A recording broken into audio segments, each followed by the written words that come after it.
Hello, അസ്സലാമു അലൈക്കും വറഹ്മത്തുള്ളാഹി വബറകാതുഹു. ഇന്ന് നമുക്ക് ഒരു ബന്ധുവീട്ടിൽ പോകാനുണ്ട്. അപ്പോൾ അന്ന് രാവിലെ ഉണർന്ന ശേഷം ഉള്ളൊരു വൈബായിരുന്നു അത്. ഞാൻ ഉണർന്ന് കുറച്ച് നമ്മൾ രാവിലത്തെ കാര്യങ്ങളൊക്കെ കഴിഞ്ഞ് മുറ്റത്തേക്ക് ഇറങ്ങിയപ്പോൾ എടുത്തിട്ടുണ്ടായിരുന്ന ഒരു വീഡിയോ ക്ലിപ്പിങ്സാണിത്. ഇങ്ങനെ എന്താ പറയുക, വെളിച്ചം ഇങ്ങനെ വീണ് തുടങ്ങിയിട്ടേ ഉണ്ടായിരുന്നുള്ളൂ.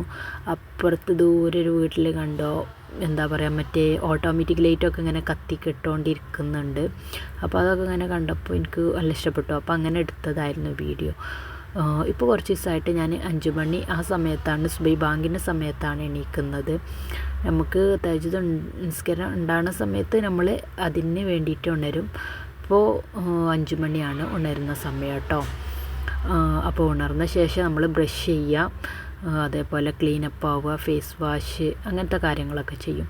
പിന്നെ അത് കഴിഞ്ഞ ശേഷം ഞാൻ കുറച്ച് സമയം സ്കിൻ കെയർ ചെയ്യാമെന്ന് വിചാരിച്ചു. ഞാൻ ഇന്നലെ തന്നെ ഒരു കറ്റാർ വാഴത്തണ്ട് എടുത്തിട്ട് ഫ്രിഡ്ജിൽ സൂക്ഷിച്ച് വെച്ചിട്ടുണ്ടായിരുന്നു. അതിൽ നിന്ന് ഒരു കഷ്ണം എടുത്തിട്ട് മുഖത്ത് ഒന്ന് എന്താ പറയുക ഒരതി കൊടുക്കുക, ഒന്ന് മസാജ് ചെയ്ത് കൊടുക്കുക. കറ്റാർ വാഴ മുഖത്ത് മസാജ് ചെയ്യണത് നല്ലതാണല്ലോ. ഉമ്മു സലമ റളിയല്ലാഹു അൻഹ കറ്റാർ വാഴ തേച്ച് കൊണ്ടിരിക്കുന്നത് കണ്ടപ്പോൾ നബി തങ്ങൾ പറഞ്ഞിട്ടുണ്ടായിരുന്നു അതിനൊന്നും കുഴപ്പമില്ല, അത് നല്ലൊരു കാര്യമാണ് എന്ന്. അപ്പോൾ ഇസ്ലാമികപരമായിട്ടും കറ്റാർ വാഴ യൂസ് ചെയ്യണത് വളരെ നല്ല കാര്യം തന്നെയാണ്. നബി തങ്ങൾ പറഞ്ഞിട്ടുള്ളൊരു കാര്യമല്ലേ. അപ്പോൾ നമുക്ക് ആ സുന്നത്തും കരുതിയിട്ട് യൂസ് ചെയ്യാൻ കഴിയൂലേ കറ്റാർ വാഴ. അപ്പോൾ ഞാൻ സ്കിൻ കെയറിന് വേണ്ടിയിട്ട് ആ ദിവസം യൂസ് ചെയ്തിട്ടുണ്ടായിരുന്നത് കറ്റാർ വാഴയാണ്. അതുപോലെ തന്നെ ഞാൻ രാവിലെ എണീറ്റാൽ ചായ കുടിക്കില്ല. ബ്രഷിങ്ങൊക്കെ കഴിഞ്ഞ് ഉടനെ തന്നെ ഒരു ഗ്ലാസ് പച്ചവെള്ളമാണ് കുടിക്കൽ. ഞങ്ങൾ ചായ കുടിക്കാൻ ഒരു 8 മണിയൊക്കെ ആവും കേട്ടോ. അത് കഴിഞ്ഞ് ആ സമയമൊക്കെ ആകുമ്പോഴേക്കും ചായ കുടിക്കുള്ളൂ. പിന്നെ ഞങ്ങൾ അധിക ദിവസങ്ങളിലും അപ്പമായിട്ട് ഉണ്ടാക്കാറുള്ളത് നീർദോശയാണ്. കാരണം ഇവിടെ മക്കൾക്കൊക്കെ ഏറ്റവും ഇഷ്ടം ദോശയാണ്. പിന്നെ മദ്രസയിലൊക്കെ പോകാൻ മക്കൾ ഒരുങ്ങണ സമയത്ത് ദോശയാകും ഈ ദുനിയാവ് എന്ന് പറഞ്ഞാൽ അതിൻ്റെ എല്ലാ രസങ്ങളും കാണിച്ചുകൊണ്ട് പോകാനും കഴിയാധിക കട്ടിയുള്ള ഭക്ഷണമൊന്നുമല്ല. വേറെ ഭക്ഷണങ്ങൾ ഉണ്ടാക്കിയാൽ പലർക്കും പറ്റും, പലർക്കും പറ്റൂല. അങ്ങനെ ഒരു രീതിയിലാണ് നമ്മളെ വീട്ടിലുള്ളത്. അതുകൊണ്ട് തന്നെ ഞങ്ങൾ അധിക ദിവസം നീർദോശ, പിന്നെ മദ്രസയൊക്കെ ഇല്ലാത്ത കുറച്ചൊക്കെ തോന്നുന്ന സമയമൊക്കെ കിട്ടുകയാണെങ്കിൽ വേറെ എന്തെങ്കിലുമൊക്കെ വെറൈറ്റി ഐറ്റംസൊക്കെ ഉണ്ടാക്കി പരീക്ഷിച്ച് നോക്കാറുണ്ട് കേട്ടോ.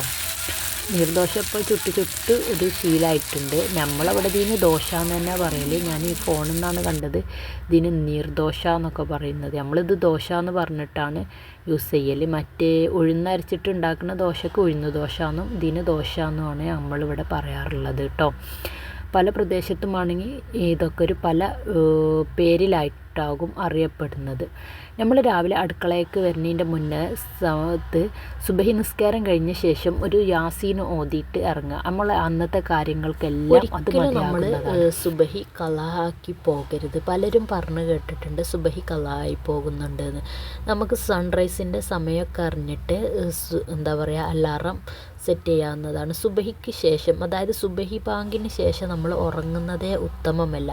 അങ്ങനെ ഉറങ്ങിപ്പോകുന്നവരാണെങ്കിൽ അതിനനുസരിച്ച് അലാറം സെറ്റ് ചെയ്തിട്ട് ആ ഫോൺ എടുത്തിട്ട് നമ്മുടെ കയ്യെത്തും ദൂരത്ത് വെക്കാതെ നമ്മളെ റൂമിൻ്റെ ആ മൂല വേറെ ഏതെങ്കിലും മൂലയൊക്കെ കൊണ്ടുവെക്കുക. അപ്പോൾ നമ്മളത് എണീറ്റ് ഓഫാക്കാൻ പോകുന്ന സമയം കൊണ്ട് നമ്മളെ ഉറക്കം പോയി കിട്ടും. അപ്പോൾ നമുക്ക് നേരത്തെ നിസ്കരിക്കാൻ കഴിയും. ഒരിക്കലും നമ്മൾ സുബഹി കളാക്കുന്നവരോ കളയുന്നവരോ ആകരുത്. ഒരു മുസ്ലിമിൻ്റെ ജീവിതത്തിലെ ബർക്കത്ത് എന്ന് പറഞ്ഞാൽ അവൻ്റെ സുബഹി നിസ്കാരത്തിലുണ്ട്. സുബഹിക്ക് ശേഷം ഒരു യാസീനും കൂടി ഓതുകയാണെങ്കിൽ അൽഹംദുലില്ലാ അന്തസ്സായി. കാരണം ഒരു മുസ്ലിമിൻ്റെ എല്ലാ കാര്യങ്ങൾക്കും, അവൻ്റെ പകലിലെ എല്ലാ കാര്യങ്ങൾക്കും ഉതകുന്നതാണ് ആ സുബഹിക്ക് ശേഷമുള്ള അവൻ്റെ യാസീനോത്ത്. അതുകൊണ്ട് തന്നെ സുബഹിക്ക് ശേഷം നമ്മൾ എല്ലാവരും ഒരു യാസീൻ ഓതാൻ ശ്രമിച്ചുകൊണ്ടിരിക്കുക. പിന്നെ നമ്മളെ മക്കളൊക്കെ മദ്രസയിലൊക്കെ പറഞ്ഞയക്കുന്ന മക്കളുണ്ടാകും. അവരെ കൊണ്ട് മദ്രസയിൽ ഇറങ്ങുന്ന അല്ലെങ്കിൽ സ്കൂളിലൊക്കെ പോകുന്ന മക്കൾക്ക് ഒരു ദുആ നമുക്ക് പറഞ്ഞു കൊടുക്കാൻ പറ്റും. ബിസ്മില്ലാഹി തവക്കൽതു അലല്ലാ ലാ ഹൗല വലാ ഖുവത ഇല്ലാ ബില്ലാ. ഈ ദുആ പറഞ്ഞിട്ട് മക്കളെ വീട്ടിൽ നിന്ന് പറഞ്ഞേക്കുക. അവരോട് ഈ ദുആ നമ്മൾ ചെല്ലാൻ നിർദ്ദേശിച്ചു കൊടുക്കുക. അങ്ങനെ മക്കൾ പോകുമ്പോൾ അവർക്ക് ഒരു ബുദ്ധിമുട്ടും തരാതെ അവരെ അവർക്കൊരു കാവലാണ് ഈ ദുആ. അത് പറഞ്ഞിട്ട് മക്കളെ പറഞ്ഞയക്കുക. ഇൻഷാ അല്ലാഹ് നമ്മൾ ആരും വീട്ടിൽ നിന്നും പുറത്തിറങ്ങുമ്പോൾ നമുക്ക് ആ ദുആ ചെല്ലാവുന്നതാണ്. ബിസ്മില്ലാഹി തവക്കൽതു അലല്ലാഹ് ലാ ഹൗല വലാ ഖുവത ഇല്ലാ ബില്ലാ എന്നുള്ളതാണ് ആ ദുആ. അതുപോലെ തന്നെ മക്കളൊക്കെ സ്കൂളിലും മദ്രസയിലൊക്കെ പോകുന്ന സമയത്ത് അവരോട് വലത് കൈ നെഞ്ചിൽ വെച്ചിട്ട് റബ്ബിസ്ദിനി ഇൽമൻ നാഫിയ, റബ്ബിസ്ദിനി ഇൽമൻ നാഫിയ എന്നുള്ള ദിക്ർ 3 തവണ പറയാം. റബ്ബിസ്ദിനി ഇൽമൻ നാഫിയ എന്ന് പറഞ്ഞാൽ നാഫിയായ, അതായത് ഉപകാരപ്പെടുന്ന അറിവ് നൽകണേ എന്നുള്ള ദുആയാണിത്. പഠിക്കുന്ന മക്കൾക്ക് വേണ്ടിയിട്ട് നമുക്കും മക്കൾക്കും എപ്പോഴും പ്രാർത്ഥിക്കാവുന്ന ഒരു ദുആയാണിത്. നമ്മുടെ അതായത് നമ്മളെ അറിവ് നമുക്ക് ഉപകാരമില്ലാതെ ദുനിയാവിൽ പോയിട്ട് കാര്യമില്ലല്ലോ. അതുപോലെ തന്നെ ളുഹാൻ്റെ സമയം, അതായത് നമുക്ക് ഒരു 8-7 മണി സൂര്യൻ്റെ ഉദയത്തിനനുസരിച്ചാണ് ളുഹാൻ്റെ സമയം വരിക. സൂര്യൻ ഉദിച്ച് ഒരു കുന്തത്തിൻ്റെ മുഴം ഉയർന്നത് മുതൽ ളുഹറിൻ്റെ ഒരു 10-20 മിനിറ്റ് മുന്നേ വരെ ഏകദേശം നമുക്ക് ളുഹാ നിസ്കരിക്കാനാവും. ളുഹാ നമ്മുടെ ജീവിതത്തിൻ്റെ ഭാഗമാക്കിയാൽ നമുക്ക് ഒരുപാട് ഗുണങ്ങളുണ്ടാകും. ആ സമയത്ത് നമ്മൾ നിരന്തരമായിട്ടൊരു കാര്യം അള്ളാഹുവിനോട് പ്രാർത്ഥിക്കുമ്പോൾ നമ്മുടെ ആ കാര്യങ്ങൾ സാധിച്ചു കിട്ടാനും നമുക്ക് ളുഹാ നിസ്കാരവും അതിൻ്റെ ശേഷമുള്ള ദുആയും ഉപകരിക്കും. ളുഹാ നിസ്കാരം കുറഞ്ഞത് 2 റക്അത്തും കൂടിയത് 8 റക്അത്താണ്. 2 റക്അത്ത് ളുഹാ നിസ്കാരമെങ്കിലും നമുക്ക് ജീവിതത്തിൽ ഒരു ഭാഗമാക്കാൻ ശ്രമിക്കുക. ളുഹർ ഖളാ ആക്കാക്കൊണ്ട് അല്ലെങ്കിൽ ളുഹറും അസറും ഒന്നിച്ച് വരുന്ന ഒരു നേരത്തേക്ക് നമ്മുടെ ജോലികൾ കാരണം കൊണ്ടുപോവാതെ നമ്മുടെ ജോലികൾക്കൊക്കെ ഒരു ടു ഡു ലിസ്റ്റ് നിശ്ചയിക്കുക. ഒരു ബ്ലോക്ക് ലൈൻ, അതായത് ഒരു ഡെഡ് ലൈൻ ഉണ്ടായിരിക്കുക. എൻ്റെ ജോലികൾ, ഈ ജോലി ഇതുവരെയുള്ള സമയത്ത് ഞാൻ തീർക്കും എന്ന് ഡെഡ് ലൈൻ വെച്ചിട്ട് ഓരോ ജോലികളും തീർത്ത് ളുഹറിൻ്റെ സമയമാകുമ്പോഴത്തേന് മുഴുവൻ ജോലികളും കഴിച്ചിട്ട് ളുഹർ നിസ്കരിക്കാനും അതിന് ശേഷം ഖുർആൻ ഓതാനൊക്കെ നമ്മൾ സമയം കണ്ടെത്തണം. ഇനി ജോലി ചെയ്യുന്ന സ്ത്രീകളാണെങ്കിൽ അവർക്ക് ജോലി സ്ഥലത്തേക്ക് നിസ്കരിക്കാൻ കഴിയുന്ന രീതിയിലുള്ള ഡ്രസ്സുകൾ കൊണ്ടുപോയിട്ട് അവിടെ വെച്ചിട്ട് ളുഹർ നിസ്കരിക്കുക. നമ്മുടെ ജീവിതത്തിൽ ഇബാദത്തും നമ്മുടെ ദുനിയാവിലെ കാര്യങ്ങളും നമ്മൾ ഒന്നിച്ചിട്ട് ബാലൻസ് ചെയ്ത് കൊണ്ടുപോകണം. മരണം എന്ന് പറഞ്ഞാൽ ഒരു വെളിപ്പാടകലെയുള്ള കാര്യമാണ്. നമ്മൾ ഏത് നിമിഷവും മരണപ്പെടാം.